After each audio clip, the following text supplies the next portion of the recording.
Salut et bienvenue sur Paris en Gomère.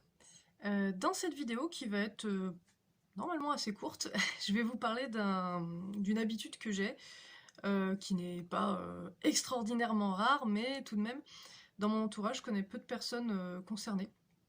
Donc je me dis qu'un témoignage en plus, il y en a déjà pas mal hein, sur YouTube des témoignages, mais un en plus, ça peut pas faire de mal, si jamais vous vous posez des questions là-dessus. Donc, fin du suspense. Je ne porte plus de soutien-gorge depuis l'été 2018. Et donc là, ça fait 3 ans, voilà. Alors, je vais essayer de répondre aux questions que j'avais à l'esprit à l'époque, ou qu'on me pose parfois, si le sujet vient sur le tapis, enfin c'est quand même assez rare. Non pas que je sois pudique, je suis pas du tout pudique comme personne, mais voilà, c'est peut-être les autres qui le sont, enfin... en tout cas, ou alors personne n'a remarqué, et enfin voilà, tout le monde s'en fout, tant mieux. Mais en tout cas, voilà, j'essaye de penser aux questions qui peuvent vous venir à l'esprit. Alors, la première, ce serait, je dirais, pourquoi? Eh bien, tout simplement parce que j'ai arrêté pour des raisons médicales. Alors, non pas que le soutien-gorge était mauvais en soi, mais j'ai de l'eczéma chronique, ça je crois que je l'ai déjà dit sur cette chaîne. Donc j'avais tout le temps des plaques au niveau de la tâche du soutien-gorge et des bretelles. Et bon, je faisais avec, hein, voilà. J'essayais les trucs en coton, les trucs moins serrés, mais ça changeait rien. Donc j'essayais de pas trop me gratter, j'essayais de me faire avec. Mais enfin, les gens qui ont de l'eczéma chronique doivent savoir qu'il y a des zones sur notre corps où on est habitué à avoir une plaque qui s'en va pas, enfin voilà. Donc c'était comme ça, mais à l'été 2018, j'ai eu une très très grosse crise pendant la canicule, probablement la chaleur et donc la transpiration, tout ça n'ont pas aidé, mais bon, c'est dur à prévoir, enfin voilà. Et donc j'ai été hospitalisée à cause de mon eczéma parce que j'avais des tellement grandes zones de peau abîmées que je risquais d'avoir une surinfection parce que ma peau ne pouvait plus jouer son rôle de barrière. Donc je suis restée à l'hôpital une semaine en portant juste une blouse d'hôpital ou alors un t-shirt en coton et un survêt en bas en coton, pareil pour sortir un petit peu dans la cour, mais voilà.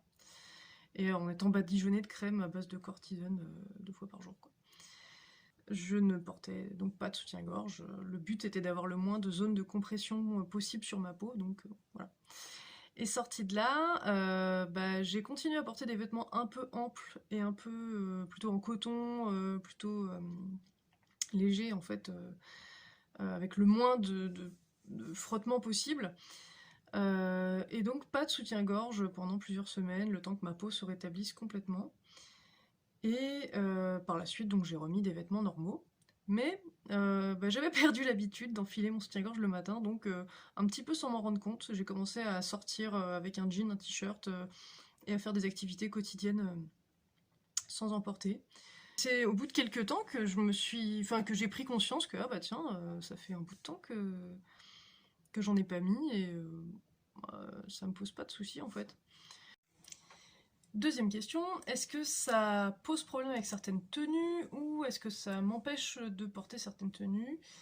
Non. Voilà. Bon, moi, mon style est assez décontracté. En général, c'est jean, t-shirt ou robe en été.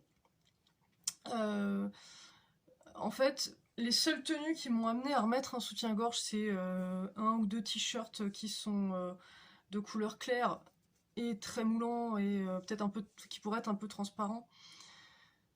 Voilà. Donc, si j'ai vraiment vraiment très envie de mettre un truc comme ça, un t-shirt ou un pull très moulant, et ben je vais soit mettre un soutien-gorge en dessous, soit un débardeur qui fait un peu office de brassière. Et ça arrive quand même rarement. Mais c'est aussi parce que j'ai pas envie qu'on puisse deviner mes tétons, qui sont malgré tout quelque chose de naturel, donc c'est pas forcément un problème en soi, ça dépend de vous. Moi j'ai pas envie, mais voilà quoi, si vous ça ne vous gêne pas, bien vous pourrez mettre absolument tout et n'importe quoi sans que ça pose problème. Est-ce que ça m'empêche de faire certains types d'activités? Non, non plus. Alors je fais pas de course à pied personnellement, j'en ai fait il y a longtemps, mais pour l'instant j'ai pas eu la motivation de m'y remettre. Le sport que je fais, c'est du yoga et je ressens pas le besoin de porter un soutien-gorge pendant les séances. Enfin, il n'y a pas de choc ou de mouvements violents. Je fais beaucoup, beaucoup de marches, mais voilà, là pareil, je ressens pas d'inconfort. Par contre, je pense que je mettrais une brassière de sport si jamais je faisais un sport un peu plus violent, comme, je sais pas moi, bah, de la course à pied, du saut, enfin voilà, un sport un peu qui fait sauter, quoi, sautiller, et qui pourrait du coup faire sautiller ma poitrine, et là ça serait mauvais, ça ferait peut-être mal, et puis ça pourrait peut-être aussi l'abîmer. Donc voilà. Mais bon, comme pour l'instant c'est pas mon cas, ou de l'équitation, tiens par exemple. Mais comme c'est pas mon cas, bah non, je fais toutes mes activités sans soutien-gorge pour l'instant. Voilà.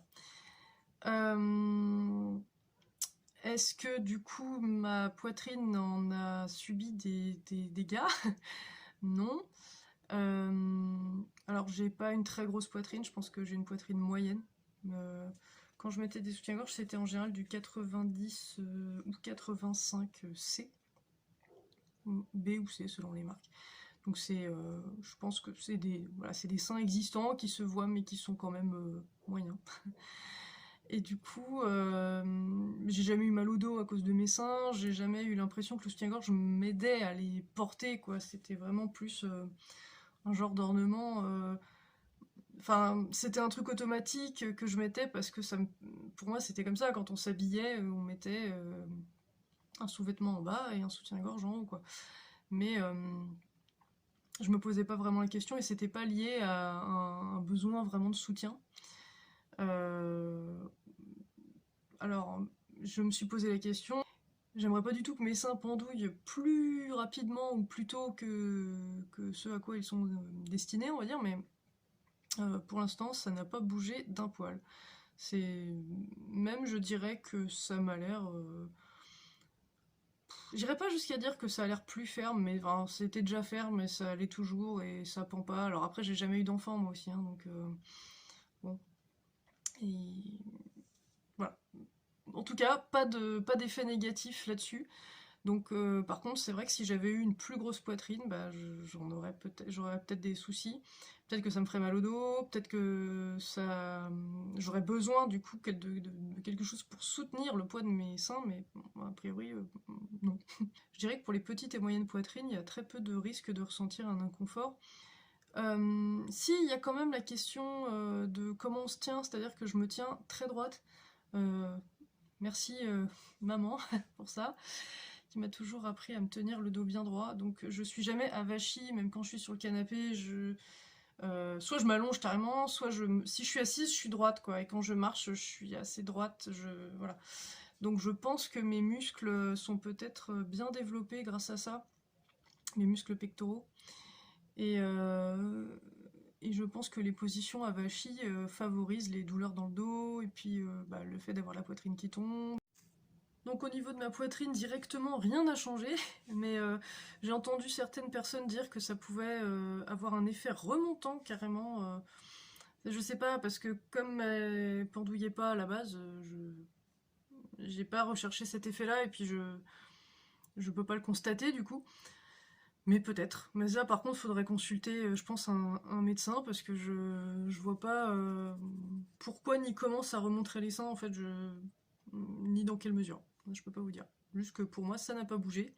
J'ai juste un meilleur confort au quotidien, la contrainte en moins, bon, le budget en moins, enfin, je vais pas le mettre en avant parce qu'en fait, j'avais déjà plein de soutiens-gorge donc j'en achetais jamais, mais bon, c'est vrai que c'est cher les soutiens-gorge, donc voilà, j'aurais pas à en racheter a priori. Et j'ai plus euh, cette grosse plaque d'eczéma dans le dos et au niveau des bretelles, et ça fait carrément du bien. En vrai, il y a quand même une fois où j'ai regretté de pas avoir de soutien-gorge, c'était l'été dernier. Arthur, un des ânes qu'on avait en pension, m'a mordu la poitrine.